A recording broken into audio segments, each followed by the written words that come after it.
I'll give you an example how we can support businesses in Latah County.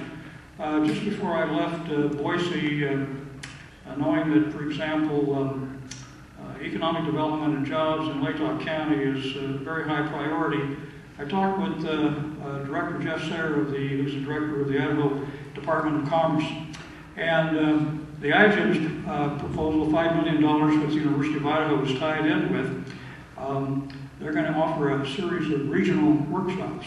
And so in talking to the Chamber of Commerce, University of Idaho, Department of Commerce, and local businesses here, we are planning to offer a day workshop this fall with the planning coming from the Chamber and local businesses and the university on economic development and job creation opportunities, pulling in the state Department of Commerce to help us out. That's just one example. Okay, thank you. Richard? I honestly think that sometimes the best thing that elected officials can do for business is mind their own business. Business is, I have a tremendous respect for business. And as a county commissioner, I think what you need to try and do is do your job, which is to be business friendly by removing any obstacles that might be there. If there's some nitpicky things, that a lot of these things are nitpicky, frankly. Other than that, I think if you just stay out of businessmen's way, by that I mean don't overburden them. They don't have to jump through a bunch of hoops. I think I have, again, a tremendous respect for business people, and I think that left to their own devices, they're pretty sharp folks. Government needs to help by staying out of the way. Thank you. Next question. How do county commissioners determine which sections of highways should be open range or closed herd districts? Richard? I'm not super conversant in this issue, but as a cattleman, I am. In this day and age, I don't think open range, especially in our county, is something that should be entertained. But I guess open range, everyone knows that. Cattle just running around where they want to go. We have our cattle fenced in, and I think that's the proper approach for as populated as our county is. If we were Nevada, I think I'd have a different answer, but we're not. Thank you. Alan? Well, we do have open range law in Idaho. There have been a number of legislative proposals to change it, but in the good tradition of the West, there's been no change.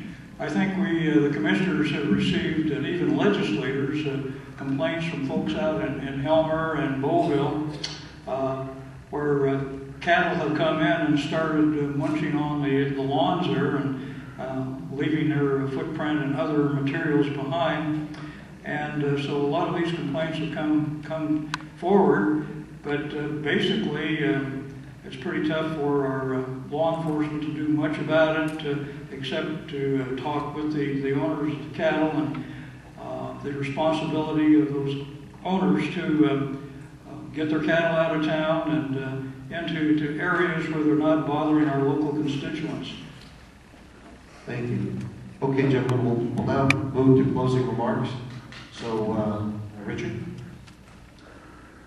When people run for political office, I think it's fair to say that their goal is to get voters to believe in them, to believe in their agendas and their plans and their ambitions, and I understand that. But I certainly think voters need to know enough about each candidate to know that what they might expect when putting someone into office. A candidate's past history and experience are important indicators of what they may do in office. So my goal, like my fellow candidates, is to let you know enough about me to have confidence in me. However, I want you to know that the confidence I'm asking you to place in me, I already have in you. Meeting and getting to know some of you campaigning, and more of you from my time spent working in a retail hardware store, I can assure you, if you need assuring, that the majority of our residents are not rudderless, clueless, helpless, or hopeless. To the contrary, I've found most of our citizens to be energetic, busy, robust, accomplished, and dynamic. When the primary election and the general election are over, it may be that enough of you will have believed in me to have voted me into office. And if so, I will do my best to be diligent in the duties of oversight of county government, to be responsive to residents' needs, and as much as possible to minimize governmental interference. But always remember this, that I believe in you as well. And when I say it would be an honor to represent you, I mean that with all my heart. Thank you. Thank you. Tom? Well, again, I want to thank the organizers of the forum this evening. When I served in the legislature, on my desk, I had one little card, and on it I had constituents first. And because I think, as Richard's indicated, when you are an elected official, you are responsible to the citizens who placed you in office. And I found very quickly, once you got to down to Boise in the legislature, leadership, lobbyists, and others were always trying to change your vote. And my response was, are you registered to vote in Latah County? And that really got their attention. They knew that they could not influence my judgment other than what I had gotten from my constituency. My first week as a representative 16 years ago, another young representative and I were offered a bribe by a very prominent lobbyist, and we reported it immediately to the Attorney General Al Lance and to Mike Simpson, who was Speaker of the House.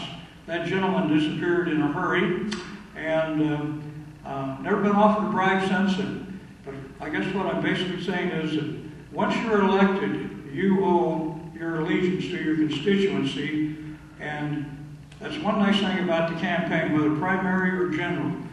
You get out, you knock on doors, you talk to people, you find a lot of support out there, and if I am elected commissioner, I will serve the citizenry in that manner. Thank you, gentlemen.